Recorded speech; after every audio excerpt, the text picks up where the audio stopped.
Colombia is the second most populous country in South America, and they were there in force tonight to see their team have a convincing win over Poland by 3-0, and there you can see the situation now in Group H. So it's Japan and Senegal who played earlier on 4 points.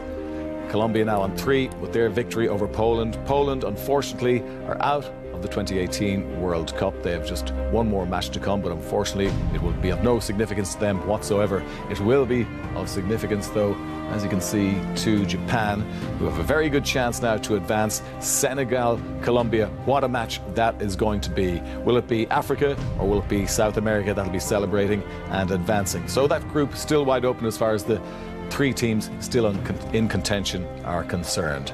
Well, the Colombian fans, as I said, there are tens of thousands of them in Russia for this World Cup, and they've had a very good evening indeed. And there's no doubt about it, Diddy, thoroughly deserved victory, hugely disappointing for Poland, and I'm sure from a Polish point of view they'll have to completely rethink this, and possibly time for some of those players to depart the scene and look to a younger generation possibly. They do. They got 11 players over the age of 30 in their 23-man squad, so I think they need to rejig and probably bring some players through. Some of these players won't be there in the next European Championships if they do qualify.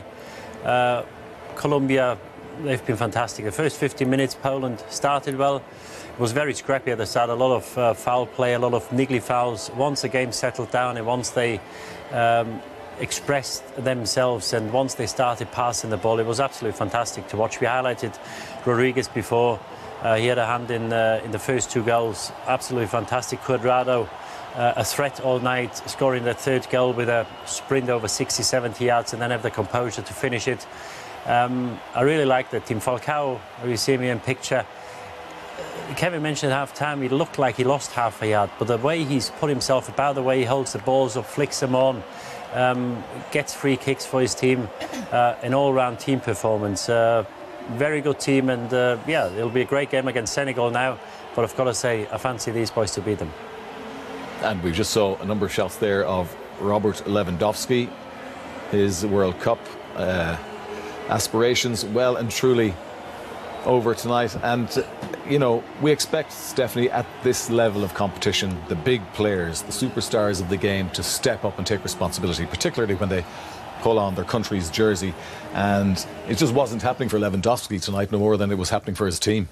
No, it's been a bad tournament for him, hasn't it, really? I think even just speaking about Falcao, he might not have that little bit of pace, but he's still working really hard in other aspects of his game to help the team. And I think Lewandowski tonight didn't do that at times. He just obviously didn't have a lot of players around him at times as well. But I just think his overall performance in this tournament has been quite poor for a player of his standards, which is, it's not nice to see. But as I say, I think it is a time for the Polish team maybe to get some more younger players in, and will he be there now? I don't know, but he's had a bad tournament, it's hard to say. Yeah, the major championships haven't been kind to Robert Lewandowski, and Poland are out of the World Cup, as I said, with one group match to play. And Valderrama there among the Colombian supporters really enjoying that one. OK, we've a lot to look back on from that second half. First of all, we're going to take a look at the Falcao goal. And Kevin, you're a great admirer of his. Didn't have the greatest time in England, but and he missed the 2014 World Cup as well, so this is great for him, isn't it? Yeah, it is. I was really impressed with him tonight. The difference in body language between himself and Lewandowski.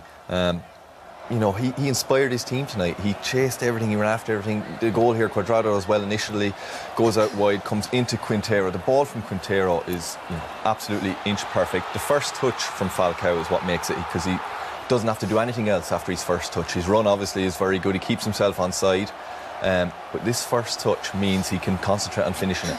And when you see it in the next clip clip, when he takes that touch, quick look, he doesn't look up after now. Head down, outside of the foot. Confident, a sign of confidence when he doesn't look up.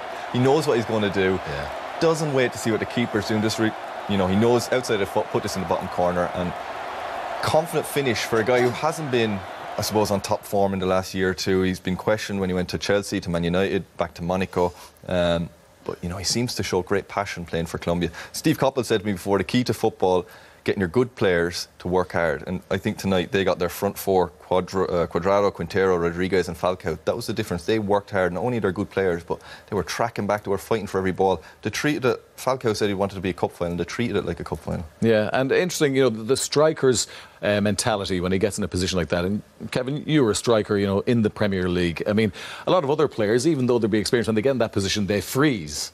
But strikers have great confidence, and Falcao showed that tonight, didn't he? Yeah, you remember Clinton last night. Clinton Morrison said, "Go cold." Go cold. And you can see that with Falcao there. He just great first touch. Next thing in his mind is just make clean contact with the ball. Don't look up. Look at the ball. Make sure you get good contact. Confident enough to go to the outside of his right foot, his better foot, go to the outside and curl it into the corner. And there was never any doubt. You know, you've seen it in real time. There was never any doubt he was going to score. You know, he didn't stutter. He just looked. His stride was perfect. Everything about that was just a clean, composed finish. Yeah, because it is very, very difficult for most players to get one-on-one with the keeper. More often than not, the keeper can come out on top, but not with good strikers. Why do you think, Kevin, that he didn't do well in the Premier League?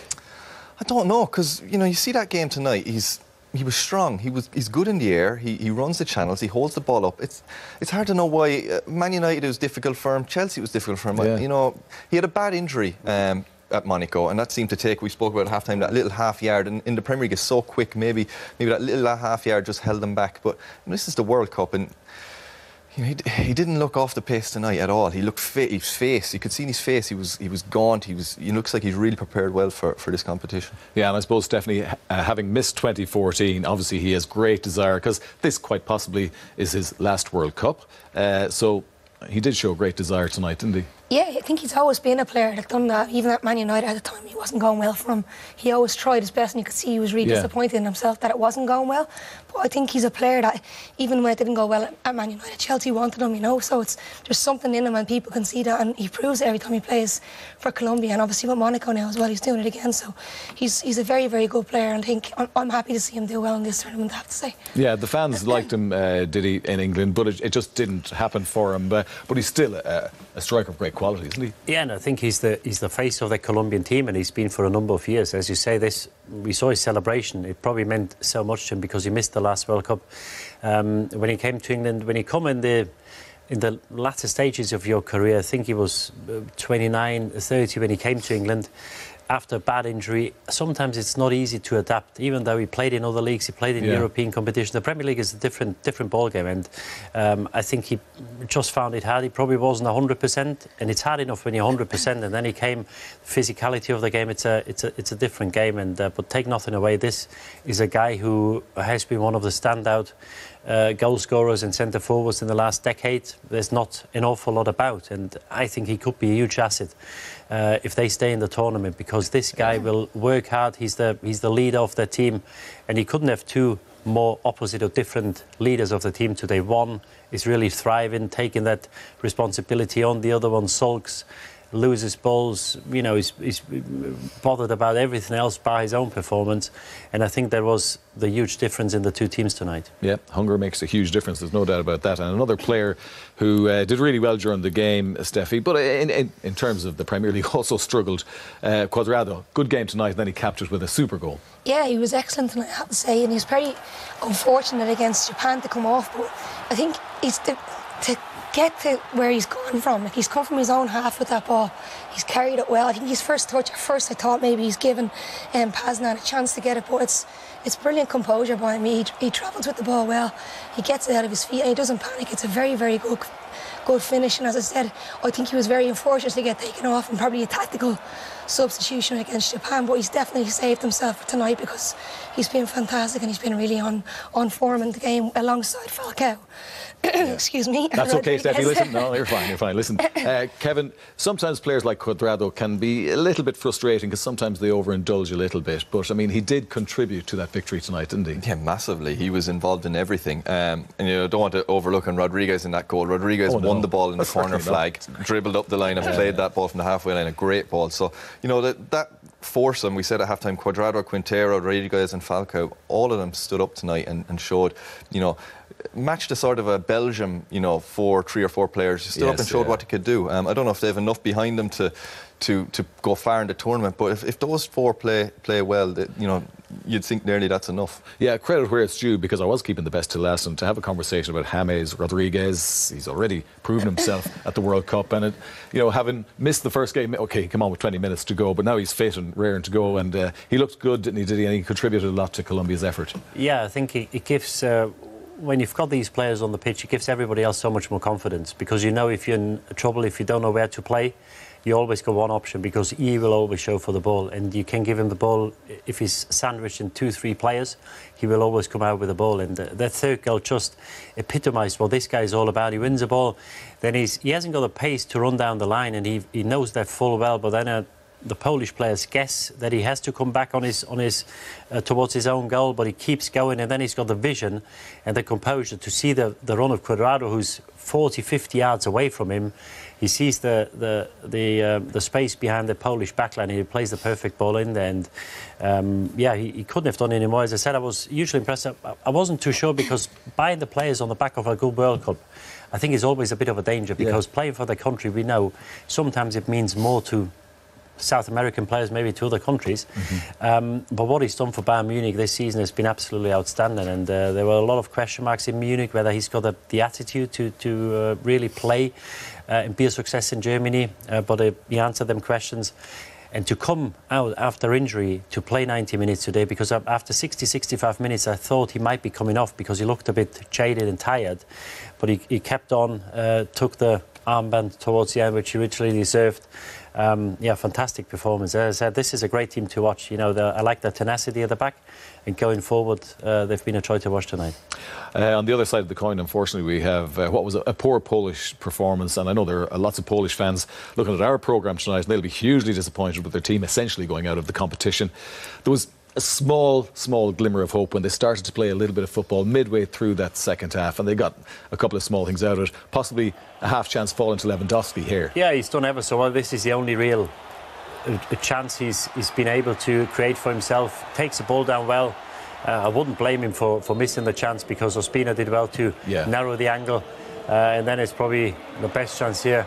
Krychowiak, again Ospina does well, but this was all they had to show for, really. And over the 90 minutes it was just not enough. I think in terms of physicality and aggression, they couldn't live with Colombia, and then I think Colombia showed after 20 minutes of the first half, for the rest of the 70 minutes, they're just better footballers. The way they pass the ball in Poland, very one-dimensional, and if you have your star player not performing and not really giving you the intention or the idea that he really badly wants this, it drags everybody else down, because this is the guy. If they wanted to progress, they needed him to do well in this tournament. He didn't do well. I wouldn't call him a one-man team, but he's certainly a huge part of the Poland team, and he just didn't do it. Yeah, he scored 16 of the 28 goals in qualifying, which tells you about the contribution he made in qualifying, but just hasn't happened for him at the finals. Let's just revisit the goal that set them on their way in the first half, Kevin. And again, James involved in the build-up. Yeah, it was. It was. This is the one we spoke about earlier on. Japan and Senegal, why don't they just hang a ball up? They're so much taller, and here this is what Colombia do. It was Quintero, I think, who chipped it up, or James who chipped it up, and Mina, he's 6'5", I think. It's no contest for him there. Keeper doesn't do himself any favours, but it's a simple finish, and it was a good move. It was a short corner, it was a quick one. Poland were caught on the hop, but when you put the ball up in the air like that for a guy who's 6'5", it's very difficult to defend. We talked about, I think in the first game you talked about mistakes, that you can't afford to make mistakes if you go into the next stage when you play against the better teams. It's a short corner, it's nothing new, but the Polish just get attracted to the ball, all of them. There's two Colombian players by the corner flag. One is Cuadrado, one is James, who took that short corner, and they just didn't notice them, they didn't want to mark them, and this is just a basic mistake, because you've got to stay with your people unless the ball is cleared, and it was far too easy, but well executed at the same time. Yeah, very well executed by Colombia. They win 3-0, and now they've set themselves up very nicely indeed for that final group game.